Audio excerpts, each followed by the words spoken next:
ओम श्री गणेशाय नमः। नमस्कार मित्रों, आपके अपने YouTube चैनल आस्था की ज्योति में आप सभी का स्वागत है। मित्रों, आज हम खष्टम्मा कात्यायनी की महिमा सुनाने जा रहे हैं। मित्रों, जितना हो सके ज़्यादा से ज़्यादा लाइक, शेयर और सब्सक्राइब करके माँ के श्री चरणों में अपनी उपस्थिति अवश्य दर्ज करें और बेल आइकन अवश्य दबाएं। मित्रों, अब हम कथा प्रारंभ करते हैं। कात्यायनी शुभम ददात देवी दानव घातनी, या देवी सर्वभूतेषु कात्यायनी रूपेण संस्थिता। नमस्तस्यै नमस्तस्यै नमस्तस्यै नमो नमः। वंदे वांछित मनोरथार्थ चंद्रार्ध कृत शेखरम। माँ का बीज मंत्र है क्लीं श्रीं त्रिनेत्राय नमः। ओम देवी कात्यायने नमः। चंद्रहासोज्ज्वलकरा शार्दूल वाहना, कात्यायनी शुभम ददात देवी दानव घातनी।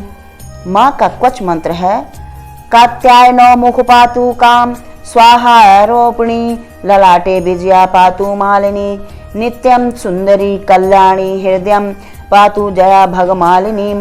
नवरात्र के छठे दिन माँ कात्यायनी की पूजा की जाती है। माँ जगत जननी ने ये स्वरूप महिषासुर नामक दैत्य का वध करने के लिए धारण किया था। माता का यह रूप अत्यंत ही फलदायी है। नवरात्र में माँ की विधिवत आराधना करने से भक्तों के सभी कार्य आसान हो जाते हैं और समस्त कष्टों का नाश होता है। माँ कात्यायनी ब्रजमंडल की अधिष्ठात्री देवी हैं। चार भुजाओं वाली माता का स्वरूप स्वर्ण के समान चमकीला और अत्यंत दिव्य है। उनकी भुजाओं में अस्त्र शस्त्र, कमल का पुष्प और वर मुद्रा धारण किए हैं और माँ स्वयं भी कमल के आसन पर विराजमान हैं। कात्यायनी माता का पूजन करने से कुमारी कन्या का विवाह अति शीघ्र हो जाता है। अब हम माँ की कथा प्रारंभ करते हैं। एक वनमीकथ नामक महर्षि थे। उनके एक पुत्र थे कात्य।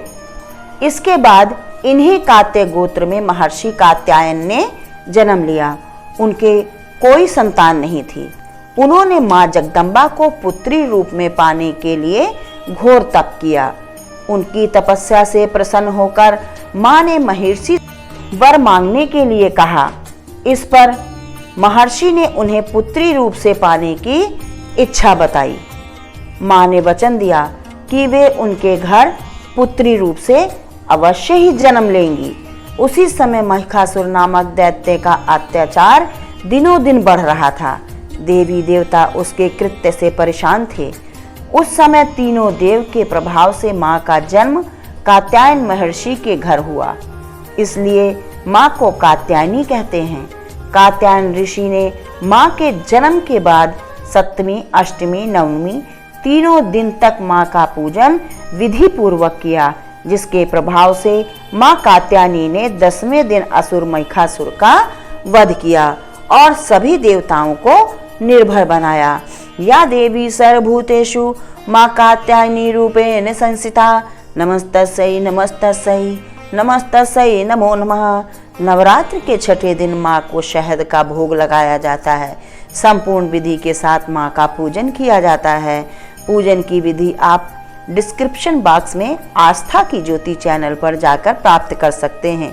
आज की कथा आप सभी को कैसी लगी कमेंट बॉक्स में अवश्य लिखें। लाइक की बटन दबाकर अपनी उपस्थिति भी अवश्य दर्ज करें। अगली कथा माँ कालरात्रि की लेकर फिर मिलेंगे। जब तक के लिए जय माता दी। धन्यवाद।